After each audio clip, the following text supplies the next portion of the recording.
The room went silent when her boss looked her directly in the eyes and said, "This job is above you." He expected her to lower her head. He expected an apology. Instead, she calmly reached into her purse and placed one document on his desk. And suddenly, the man who had spent months questioning whether she belonged in the building was the one who looked completely out of place.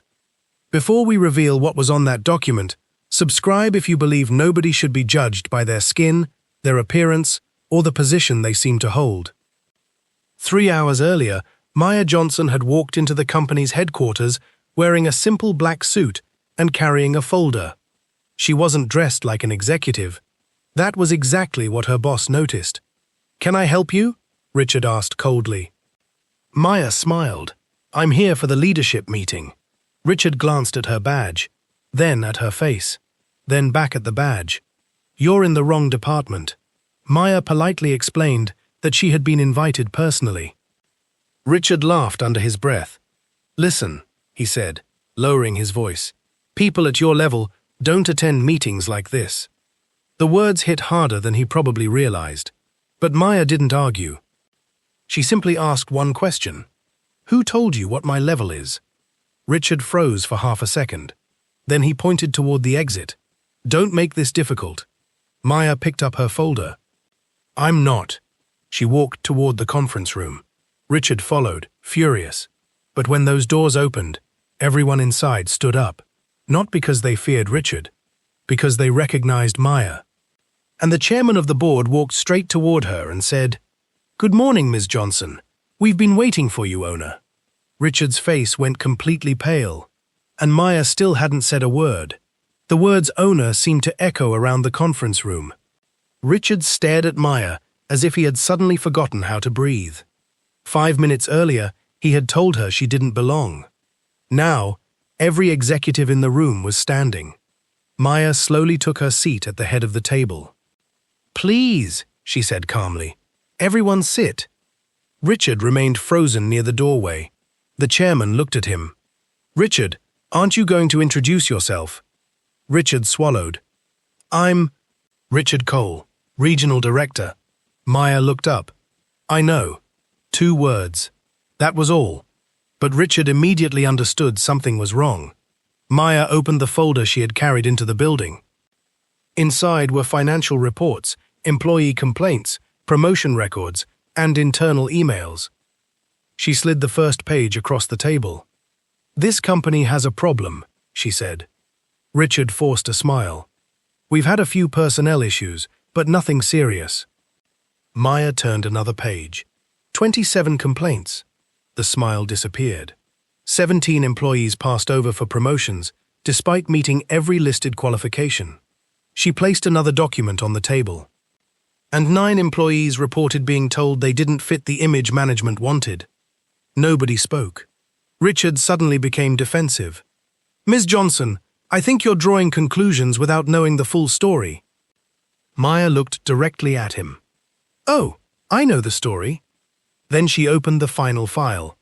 It contained an email Richard had personally written. One sentence was highlighted. "Certain clients may be uncomfortable seeing someone like her in senior management." The room went silent. Richard's face changed. That was taken out of context. Maya leaned back. Then explain the context. He couldn't. For the first time that morning, Richard wasn't the person controlling the conversation. Maya turned toward the board. "I didn't come here today to fire anyone." Richard exhaled. Then she continued. "I came here to find out whether this company can change." Richard looked relieved for exactly 1 second. Until Maya added, "Because if it can't, I already have a buyer interested in purchasing his division." Richard's head snapped toward her. "Buyer?" Maya smiled. "Yes." Then the chairman placed another document on the table. Richard looked at the signature. His own face appeared beside it. And suddenly, he realized the investigation had started long before Maya ever walked through those doors. Richard stared at the document like it was a verdict. His signature was there. So was the date. And beneath it was the approval for a promotion he had personally denied to Maya 6 months earlier. But there was something else. A handwritten note beside his signature. Not suitable for leadership. Richard's voice dropped.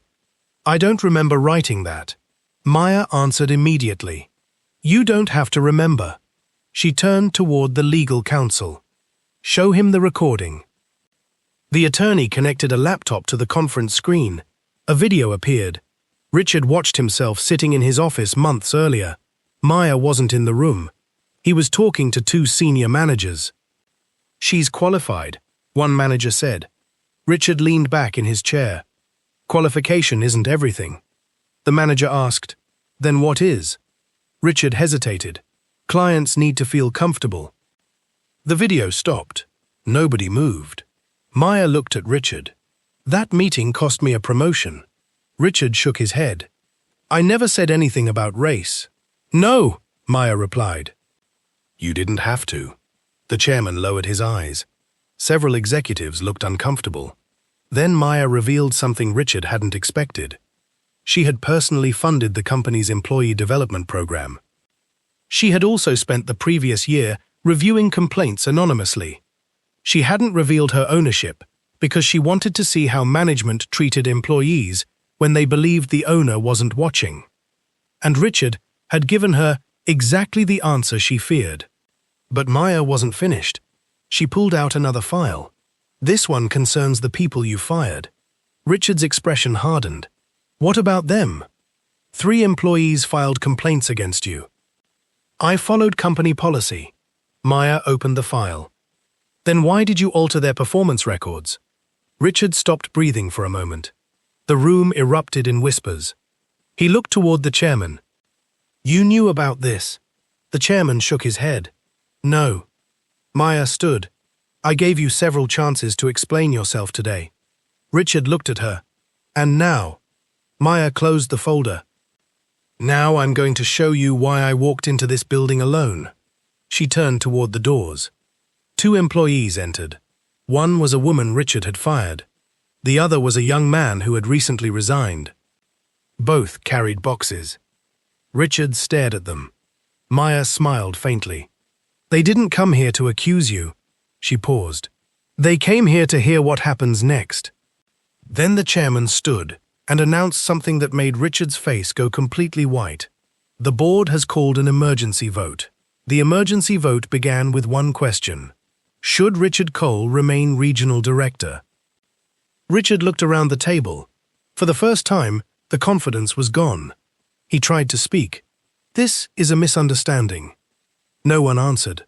Maya remained completely still. Then one board member raised her hand. No. Another followed. No. Then another. No. Richard's face tightened. You can't do this based on allegations. Maya finally spoke. We're not. She pushed a thick folder toward him. We're doing it based on evidence. Inside were employee statements, financial records, altered performance reviews, and emails. Richard flipped through the pages faster and faster. Then he stopped. One document showed that he had quietly redirected several high-value accounts away from qualified employees. The pattern was undeniable. He looked at Maya. You investigated me. Maya shook her head. I investigated the company. Richard laughed bitterly. And you think you're better than everyone because you own it. The room went silent. Maya stood. No. She looked directly at him. I think ownership gives me responsibility. Her voice remained calm. And leadership gives you the same responsibility. Richard had no answer. Then the former employee Maya had invited into the room stepped forward. Her name was Denise. She had worked at the company for 11 years. Richard had fired her after she complained about discriminatory treatment. Denise placed a small box on the table.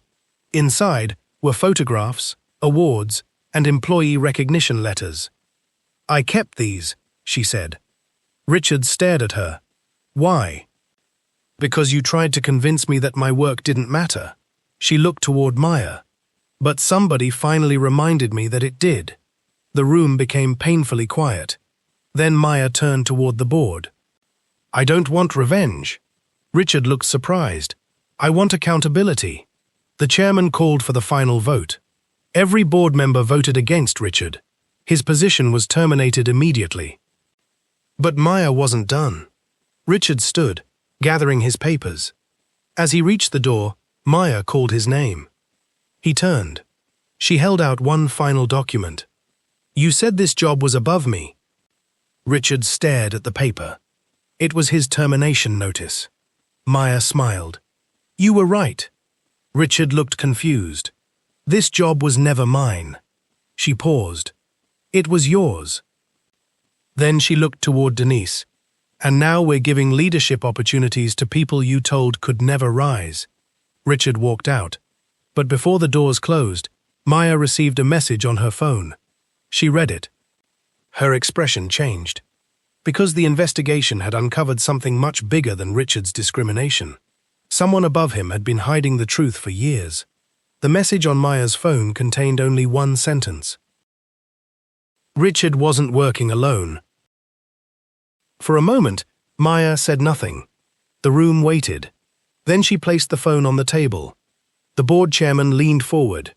"What does that mean?" Maya opened the final investigation file. Inside were years of complaints that had mysteriously disappeared, promotions that had been blocked, and financial decisions approved by people far above Richard. The pattern was no longer about one bad boss. It was a system. Maya looked around the room. "This is why I didn't come here announcing that I owned the company." She paused. "I needed to know what was happening when nobody thought the owner was watching." Denise wiped away a tear. The young employee beside her looked stunned. Maya turned toward them. "Starting today, every employee complaint will be independently reviewed." Then she announced a new leadership program designed to give qualified employees opportunities that had previously been denied. But she saved one final announcement for Richard. The board had voted to reverse the terminations of several employees he had dismissed. Their records would be restored. Their lost benefits would be compensated. And their careers would no longer carry the stain of decisions made against them. Richard's replacement was also announced. It was Denise, the woman he had once dismissed as not leadership material. She stood silently, overwhelmed. Maya walked toward her. "You earned this." Denise smiled through tears. "I thought people like me weren't supposed to make it this far." Maya shook her head. "They were wrong." The room applauded. But Maya didn't celebrate. She knew the real victory wasn't humiliating Richard. It was proving that discrimination could not be allowed to decide who gets to rise. Before leaving the conference room, Maya stopped at the doorway. She looked back at the employees. Never let someone else's prejudice become your definition. Then she walked away. And somewhere down the hallway, Richard heard the applause. The same man who had told Maya, "This job is above you," was now leaving the building without one. Maya had walked in looking like an ordinary employee. She walked out as the owner. But her greatest reveal wasn't the company she owned. It was the principle she refused to compromise. Because sometimes the person someone dismisses as not important is the very person with the power to change everything. And sometimes the strongest response to discrimination isn't shouting. It's standing calmly, opening the door, and proving you were never beneath anyone.